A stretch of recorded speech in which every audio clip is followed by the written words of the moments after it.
My name is Nicole. I'm a producer for the Remembering Them podcast. The podcast is a platform for people to share stories and memories of their loved ones who have passed away. The podcast was created in memory of Dad, Bob Cecil. May he rest in peace. Your host, Mark, Ryan, and Luke acknowledge the rich history and importance of storytelling within the indigenous culture. My name is Jorgi Skiing, and I would like to acknowledge the traditional owners of the land in which we meet here today. Today we're meeting in Mianjin, and those traditional owners are the Yagara and Turrbal people. And I'd also like to pay my respects to their elders, past, present, and emerging, and acknowledge my people, the Gubbi Gubbi people, and extend that acknowledgement to all Aboriginal and Torres Strait Islander people listening in today.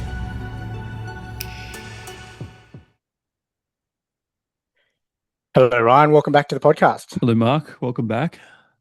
Thank you. Just the two of us today. Oh, that's sweet. Yeah, that's interesting. Did you hear what Luke's doing? I'm not sure, but I was hoping you heard. Well, today, as date of releases, will be the 22nd of April, which is, in fact, I'm not sure if you're aware of the day today. It's based in the US, but it's National Jelly Bean Day. That makes sense. That makes sense. That's where Luke is at. He's jelly bean counting connoisseur. Sampling the Jelly Bellies popcorn flavor. He likes toothpaste as well. He likes the toothpaste flavor. The bamboozled ones where they have some are nice and then some are So Luke's getting into those today. I wouldn't be surprised, mate. Looks like a jelly bean. Have you done any?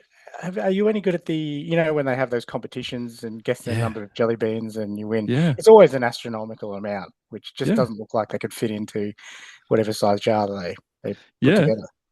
Yeah, man. One of my greatest achievements in 12th grade at school was I guessed it exactly. Did you? Wow, I did, and they called me up on assembly to receive my prize. That's amazing. I very much doubt Luke has ever done that.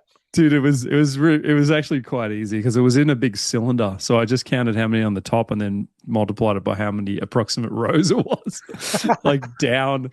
And I got it exactly. And everyone thought I was some sort of prophet. And I was like, this is grade 8 maths, maybe. And I've never done it again since. No, at that point I was driving to school. So I literally walked out of the assembly, walked to my car and put my jelly beans in it because I was like, I will have none left if I walk around this school holding this thing.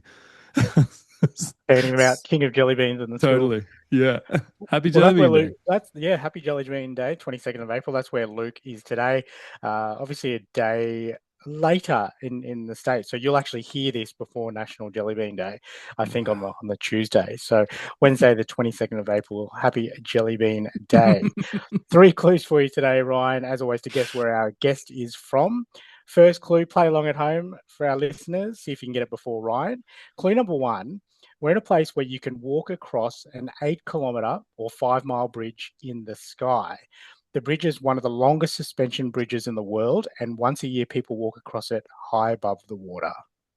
Sorry, did you say if we're after a city, state, or country? Did you give me that information? I did not. No. Yeah, cool.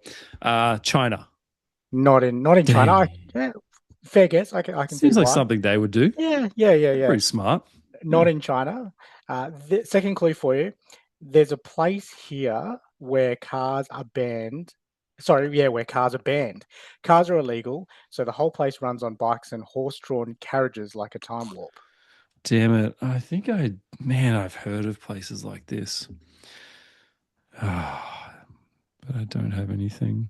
Let me narrow it down for you. We're after a state in the US. State. Yeah, okay.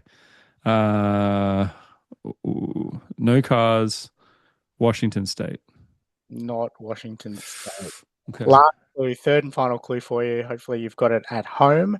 One of the world's largest freshwater coastlines is along this state. If treated like a country, it would rank among the places with the longest freshwater coastlines in the world. Okay. This is going to be on... It's one of the longest freshwater coastlines, did you say? Yes. Yeah, okay. So it's got to be a Great Lake. So it's got to be Michigan. Correct, Michigan. Yeah. What was the bridge thing? Yeah, so Mackinac Bridge, Mackinac. Mackinac Bridge is the bridge where you Mackinac. can 8 kilometers or 5 mile bridge in the sky, and also Mackinac. Hopefully I'm saying that right. Mackinac Island is where cars are banned. No way. Yeah, Good Lord, look at this bridge. how interesting. Wow, So that's crazy. that's where I guess is from today, Michigan in the US, specifically St. Clair Shores. It's a relaxed waterfront community in Michigan known for its boating lifestyle, not surprisingly, scenic canals, and easy access to Lake St. Clair. Today's guest is a community outreach and prevention coordinator at a child advocacy centre dedicated to supporting children and families. She's married with two sons, Wyatt, 13, and Godfrey, 19 months, and enjoys spending time with family, dogs, and raising butterflies in raising butterflies. I don't Cool. know if that's racing or raising Racing. butterflies. uh, played a key role in passing Wyatt's Law in Michigan. So I'm sure we'll talk more about that after nearly 8 years of effort. Today's guest from St. Clair Shores in Michigan in the US is Erica Hammel McLaughlin. So welcome to the Remembering Them podcast officially. Erica, thank you very much for joining us all the way over from Michigan. Yes, thank you for having me. Appreciate you working out the time difference. I know we did mention off mic here. It's late on a Friday evening or late-ish on a Friday Yeah. evening, but the kids are away, so it's just you time now. So Yeah. thanks for joining us and working out the time difference.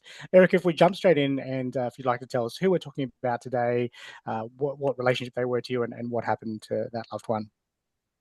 Yeah. So we're gonna talk about my mom. Um my mom passed away 21 years ago. I was only 16 years old when she passed, and she died of brain cancer. Yeah. And mum's name, Erica?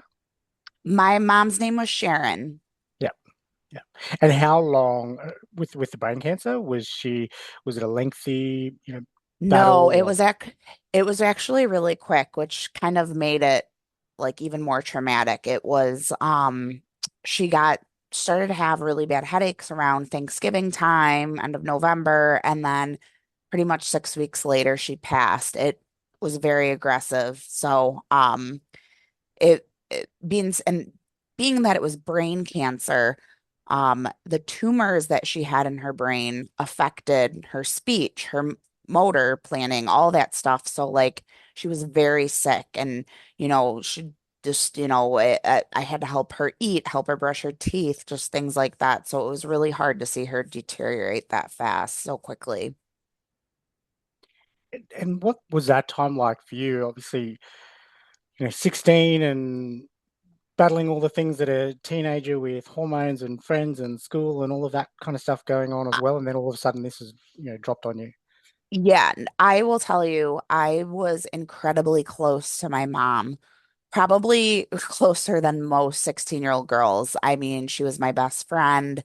We did everything together. We had just taken a cruise in the beginning of probably like 8, 9 months before she got sick. And it was just her and I, because I have an older brother and then had my dad. My older brother was too cool for a family trip. So it was just like it was just us, and it was really special.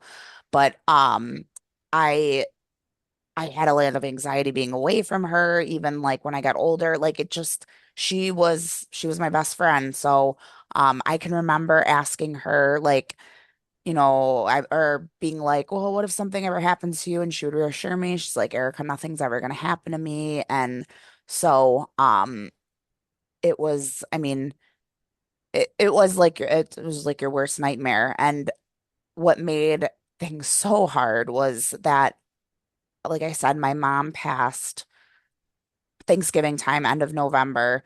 My granny, who was my mom's mom, who I was also very close to, died December 7th. Very suddenly, cardiac arrest, died in my uncle's arms. And then my mom died January 16th. So it was like I had this major death in the family. My grandmother, my granny, who I was so close with, and I didn't even get to grieve that because boom, then my mom was sick. And I remember one of the most powerful things I remember is that after my granny died, I said, no way is God going to take away my mom too. I said, okay, like you kind of, I don't want to say it was relief or something like, but I was just like, no way. Okay, this is she, she's gone. No way God's gonna take away my mom too. So that was kind of the mindset I was in, and it was really hard. Do you mean after you found out your mum was sick, did that give you a sense of she'll battle through this and survive? Yeah. Absolutely. I don't know if from what I remember my dad and telling us like the doctor that she was going to just start chemotherapy right away and like really intense chemo. There was never I don't think they staged it. I don't think they gave her, you have this much to live. So I was very, very hopeful. So, yeah. Yeah. You spoke about your mum, being one of your best friends. How would you describe her to a stranger, both as a person, personality, characteristics, and also physically? Did she look like you? Yeah. So, you know what's funny is my mom was like opposite of me. She had blonde hair, blue eyes. Um, she very fair skinned. She was very soft spoken, but she also was very protective of her children, of my brother and I.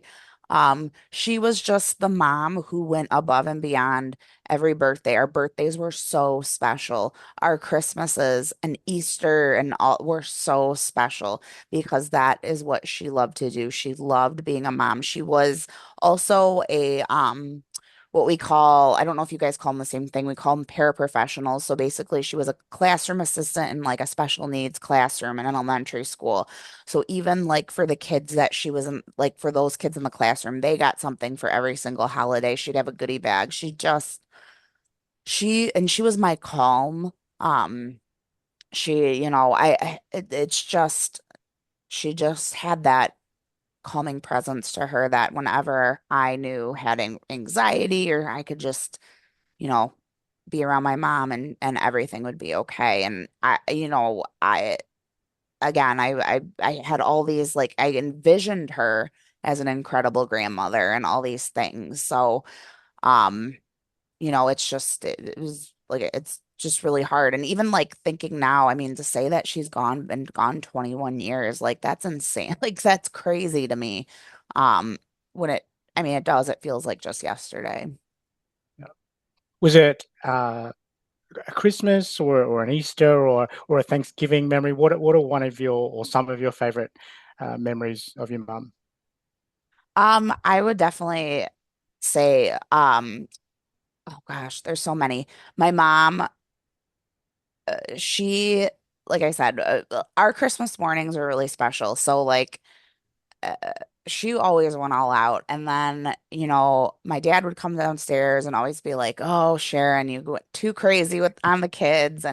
But then my dad would sneak away or whatever. And my mom's like, "I've got some more in the closet for you." So I mean, she was funny like that. We went way too overboard, but that's just because she loved us so much. Or she had a great sense of humor. She loved our we had a beagle named Ginger growing up, and she um just loved animals, loved just being with us all. The cruise that we took before she got sick was really like just to me like our most special time. And we did everything. We swam with stingrays. She was fearless, swam with dolphins. So, yeah, she was the best.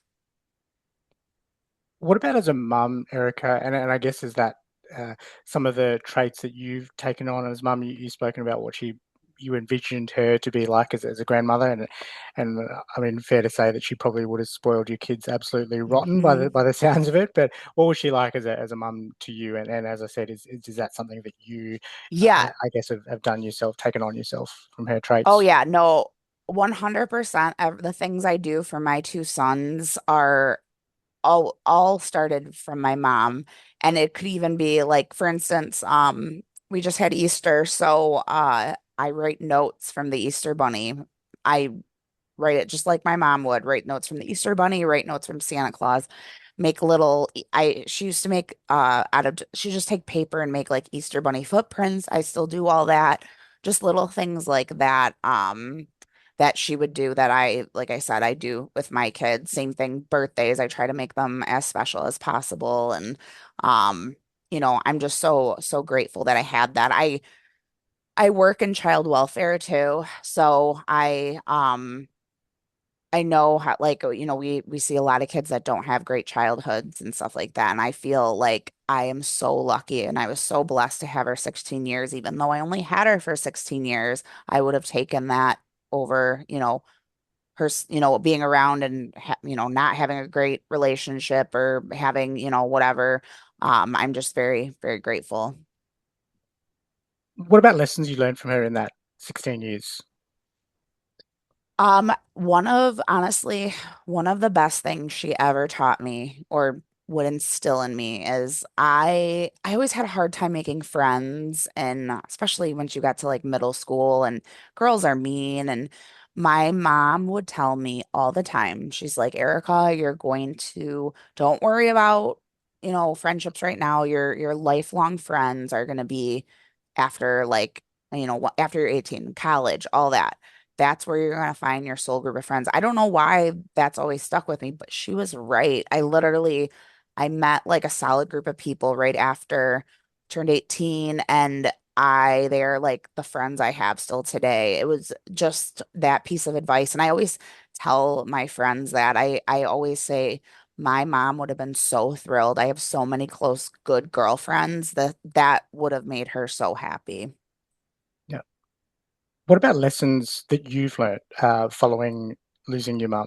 What are some grief lessons that, if there's someone out there that is going through something like you, Oh, maybe a teen, what are some things that you would advise them, yeah. or things that you would have done differently or the same, or anything along that line? W- Well, This is a paid partnership with BetterHelp. Hey Luke and Ryan, life gets heavy sometimes, especially when grief hits. For me, that weight often shows up as anxiety. Yeah, it's not always one big thing. Sometimes it's just life piling up, work, relationships, trying to hold it all together.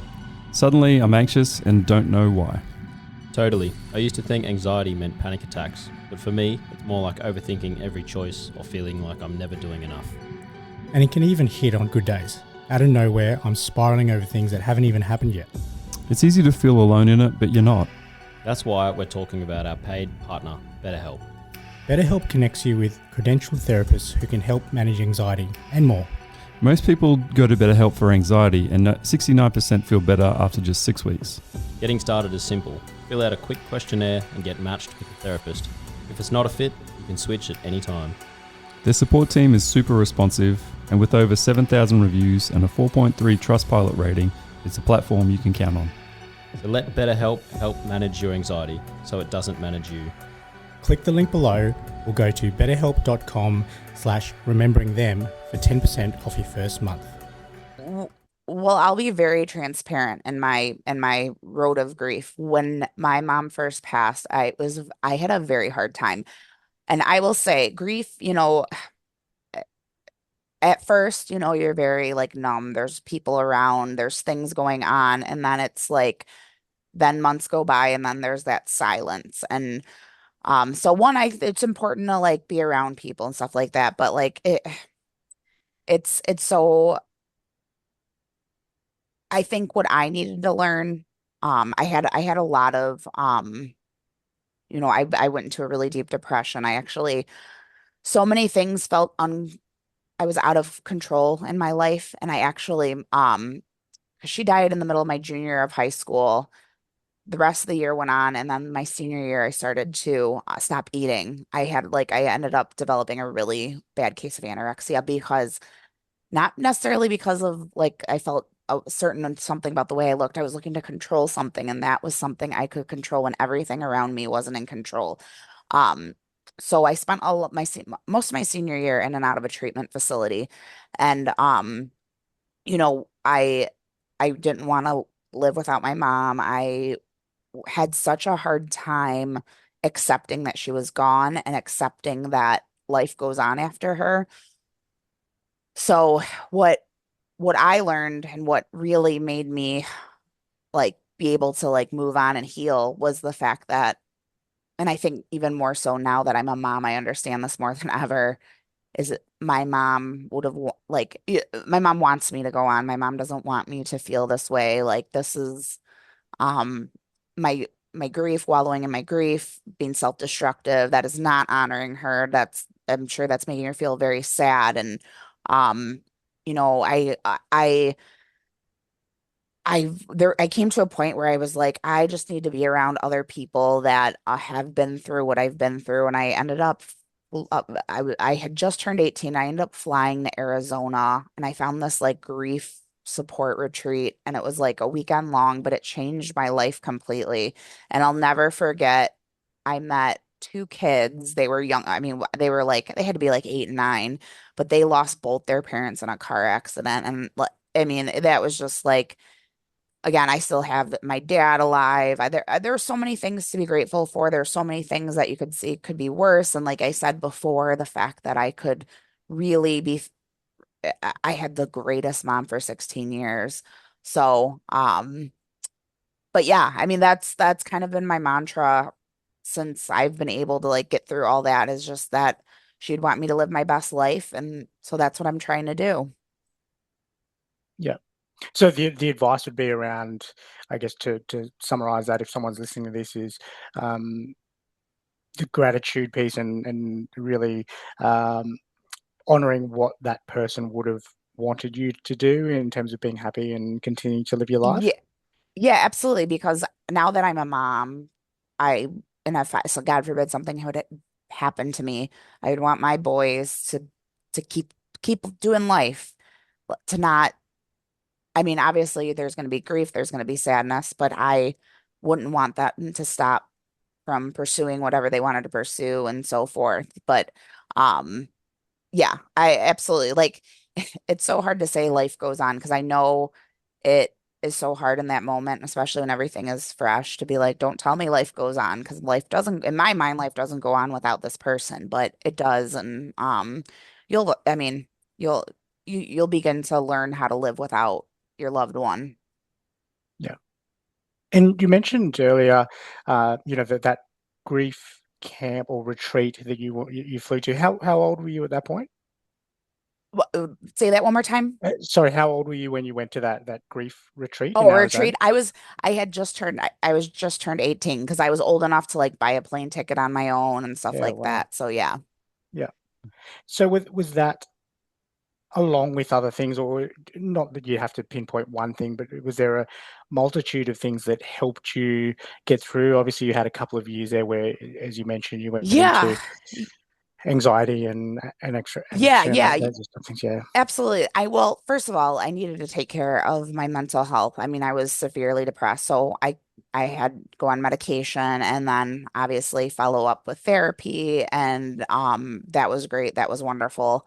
I had remembered my therapist at the time had said you just need to be around people that know what you're going through. So that's where, like I said, which it's crazy. I don't know how I found this place. I had to be just like an internet search, but but yeah, it was in the desert, just this retreat, and it was amazing. And just like I said, it was like the light bulb went off and it was like, I don't want to feel sad. I don't want to, it's like exhausting to do this over and over again. It had been 2 years, almost 2 years at that point, and yeah, I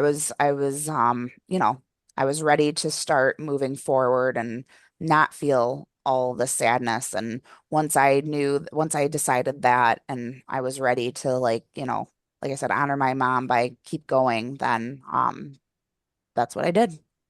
Yeah.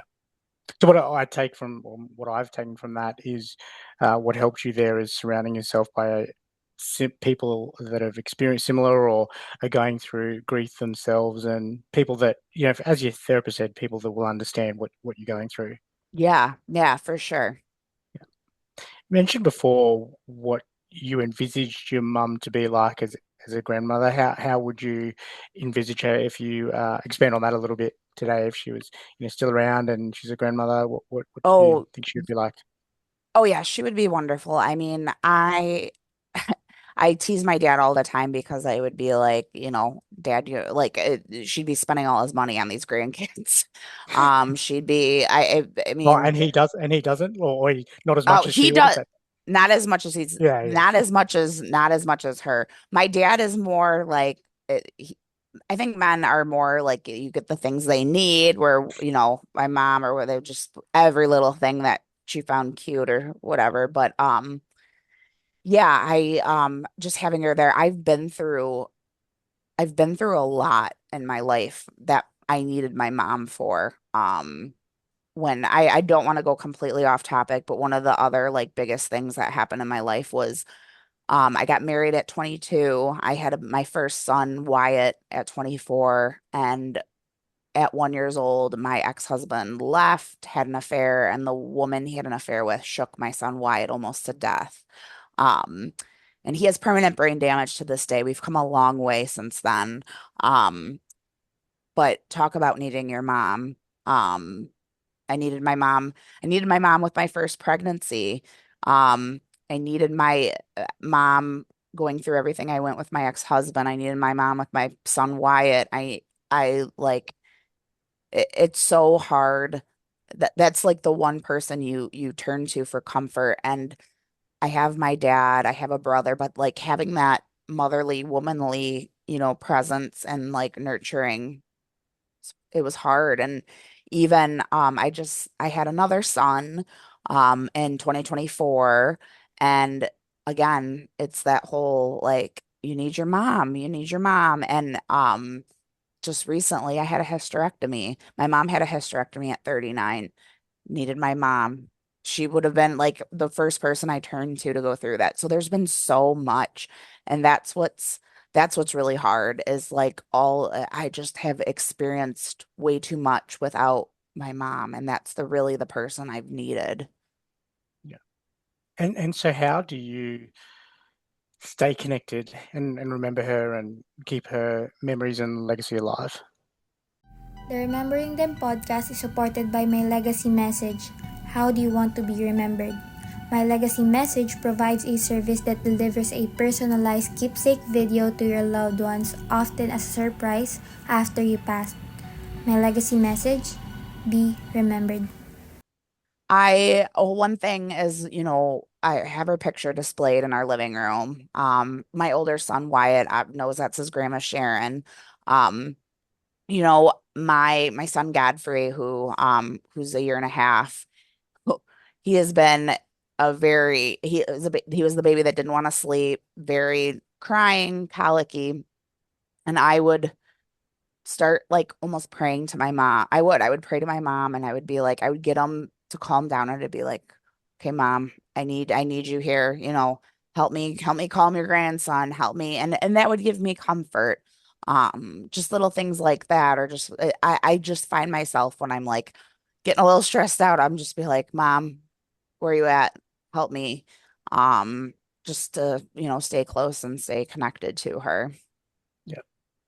Have there been moments like that where that has helped, or has been anything that stands out where you feel like your mum has been there and some sort of presence to help with calming or whatever the situation might be, or is it just the connection of you feeling close to her, I guess? Yeah, I think both because I definitely feel comfort for sure when I do that. Or, uh, uh, there's just I end up feeling better myself. I end up feeling calmer, better. So yeah, I would say definitely comfort makes me feel connected. I think one of the biggest things that you worry about when you lose somebody is when you're talking 20 years ago she passed, that either you're going to forget them, you're not going to talk about them as much, think about them as much, and that's not it at all. She's constantly on my mind, talk of my day. It's just that doesn't go away. Yeah.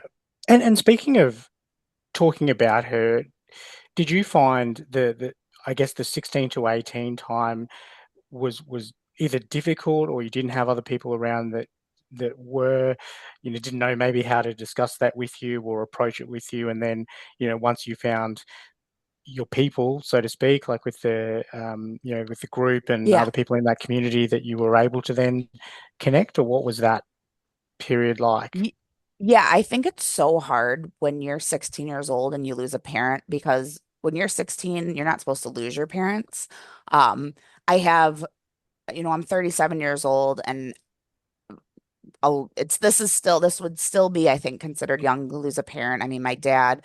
So like, but I feel like more people have like friends my age have maybe lost a parent, and then there's a lot more people to relate to. But yeah, when you're a teenager, 16 years old, there people it doesn't happen often. So there's not really Mm. many kids my age that I could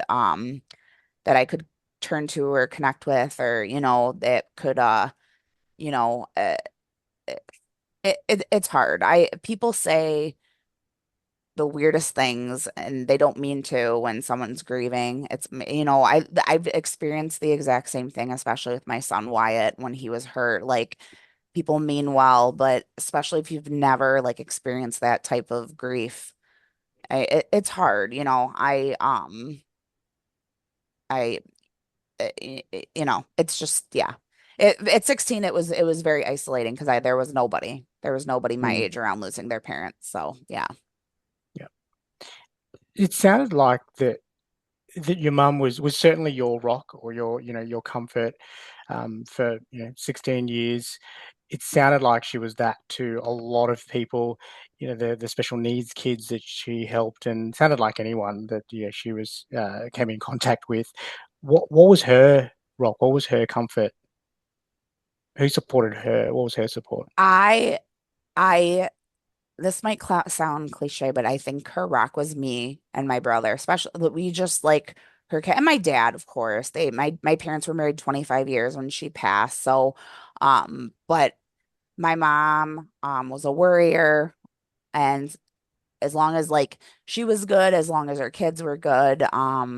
But I mean, uh, yeah, I would say, and probably, obviously my grandmother who had passed right when she was sick. But I mean, we were two peas in a pod, so we really were. Erica, continuing on that theme of talking about your mum, it sounded like she, for yourselves and for other people, like to make those holiday moments special, and sounds like every day, not just those big holidays. But what about for her? What was some of her likes? What are things that lit her up that she enjoyed doing, apart from doing things for other people? But then also, contrary to that, what are some of the things that she didn't like? Okay, so she loves shopping. I mean, I've talked a lot about that, but she loves shopping. You could not keep her out of a mall. I always say with Amazon, because she would get instant gratification, Amazon Prime here the next day. Oh my God. Thank God she wasn't here during all that. My dad'd probably be broke. Um, she she loved scrapbooking. We would scrapbook together. She loved reading. She loved reading autobiographies. She loved iced tea. She loved a good cold can of Coca-Cola. In Michigan, we have this potato chip company called Better Made. So she loved these Better Made barbecue potato chips. Like, she's just, I don't think she was, there's nothing like super extravagant that she liked, but she liked, it's the little things. But yeah, yeah. So just and I know I keep saying that, but I like truly she loved being a mom, and uh she was shopping. She was shopping for herself, but she always was getting something for me or my brother or someone else. So yeah. Yeah, Amazon would have been wild by the sounds of it, Oh with your mum. Yeah. God. What about the dislikes, Erica? What are some things that would have peed her off? Oh man. Um,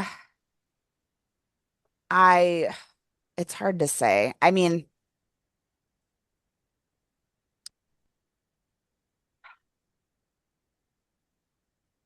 It honestly, when like I said, I had issues making friends. I was teased. She was the first one on the phone with the mother of whatever girl was giving me a hard time. Super angry. I would cringe when she did that. Um, so obviously she didn't like that. But she wasn't a hateful person though. Like, she was so, I mean, she just She was love. I would just, I mean, honestly, I would just say she hated anybody that didn't treat her people well, or um kind of like that. I don't have a lot of negative, memories of her because that's just no. Yeah. Sounds like the type of And person she was, and super yeah. fiercely protective of you and your brother and Yeah, and I the feel family. like I feel like that was a purposeful thing too. Like she didn't want anything maybe that negative she was feeling, or she didn't want to show that. She wanted to protect us from that. So, yeah. Yeah. This may kind of mesh into what I've asked previously, but around keeping her memory alive, and the picture, and talking about her all the time to your two kids. How do you as in you, Erica, um, remember her and honor her today? Going forward, is it the way, for example, is it the way you're raising your boys in, similar to how she raised you, or something like that? Yeah, no, absolutely. I I definitely raising my kids so similar to the way she raised me and my brother, 100%. I mean, I always tell people I'm the mother I am because of the mom my mom was to me. Um, but um, yeah, we different like traditions that we might do. Like my mom was 100% Polish, so every time we sing happy birthday to my boys or whoever in the family, my husband, my dad, we always sing Stolat, which is the Polish happy birthday song. So, and that definitely was from her family, her tradition. So just like little things like that. I've taken my kids and my husband to the cemetery where she's at, and it's important to just, like I said, I want, like, my older son Wyatt knows that's his grandma Sharon. I want my youngest son to know the same way. Just keeping her memory alive, and so that's what we do. Yeah. And it's often some of the best things that we hear as well. The best ways, other than the extravagant things that people do, those, raising your kids in honor and memory of her, how she would have raised you, I think is Yeah. one of the greatest nods, tip of the caps that you can make to her. I've got one final question for you for the main part of the podcast. I'll just throw over to Ryan quickly, because often he I often leave the Patreon for him to shine. But did you have any questions, No, Ryan? no, you guys are just like motoring along so smoothly. It doesn't need my stupid questions interrupting you. So like, We'll leave I've that just for the been happy to Patreon listen. then. Erica, one final question for the main part of the podcast. Often that's our most difficult one. Um, for yourself, maybe, I'm not sure whether it's possibly because of the time that have passed, or you were 16 when she did pass, but um, we often say just take care, and take your time with this question. If your mum Sharon was in front of you today, what would you say to her? Oh man. I I mean, I think the first thing that just comes out of my mouth is thank you. Thank you for loving me. Thank you for instilling, like, being the best mom you could be to me. Because it it made me everything who I am. It made me the mother I am to my boys. Again, I've said this before. Like I said, I work in child welfare, and um, you, I, I knew I had a good childhood, but like you really appreciate when you see stuff and you just realize how loved you were as a child. It goes beyond the just giving you a roof and a meal. Like there was so much unconditional love, and um, I. I just would want her to know that, you know, uh, uh, uh, I'm her. Like I embody everything that she ever was and taught me, and I just I'm hope I'm making her proud. And yeah, yeah. Thanks for being the best mom ever. Let's just I can't say that enough. Yeah, Yeah, that makes sense, and thank you for sharing that, and thank you for sharing all the stories and memories and lessons that you've yeah, learned through with your mum over the 16 years, but also post her passing as well. It was wonderful yeah. hearing about stories and memories that you have of her, and the grief that you Thank went you. through. I'm sure it's helped someone else out there. So thank you so much for joining us on the Yeah. podcast. Awesome. So Ryan, that was Erica from Michigan State. Michigan State, yes. Man, have you been to Michigan? Yeah, Yeah, not it much. sounds I've just been across the border, but yeah. just passed through. Yeah, it sounds like a cool place, and where she's living sounds really cool as well. The clues, I'm just thinking back to the intro, sounded really cool. So I think it Yeah. would be a place when things calm down over there in the States. It'd probably be somewhere I'd really like to visit. Yeah, I always Google like where the guest is, and just like as we're like chatting at the start, I'm just looking through Google Images to get a feel of like where they live. Yeah, it looks nice. Michigan is like that clue, like so much. I didn't realize how much. It's actually on 4 different lakes. Yeah, The amazing. coastline, but yeah, and Lake Michigan is pretty cool, man. Like I'm not a big lake guy, but when the lake is looks like an ocean and it acts like an ocean, and then you get in and it's fresh and not like salty and hurting your eyes and sharks can eat you and all this shit. It's like, I could get used to this. Like it's pretty good. So yeah, no, Michigan would be. I'd like to spend more time in Michigan. Yeah, it's pretty cool. Well, thank you. We'd like to thank Erica for giving up her time and working out that time difference. It's late on a Friday night over there, so we really appreciate her jumping on and speaking about Sharon, her mum. It was a while ago now, 20 odd years ago. She mentioned, but would have been tough as a 16-year-old. On top of everything else you're trying to battle as a 16-year-old girl. Losing the person that was closest to you. As Erica mentioned, her best friend. And vice versa by the sounds of it. So that would have been really tough. And obviously she mentioned she went through a couple of years of really tough battles, mentally and physically by the sounds of it. Yeah. No, she's doing great though. It's funny when like the guest says like, oh, I think that my mum or whoever would be proud of. It's like I also want to just jump in and say, we're proud of you. We're proud of you too. We are, yeah, we are. You're doing great. You're right though. It's interesting because you say, well, like based on what you've told us about your mum, we think you should be proud of you, but we certainly are. So it's always interesting hearing that. We had a really cool Patreon chat.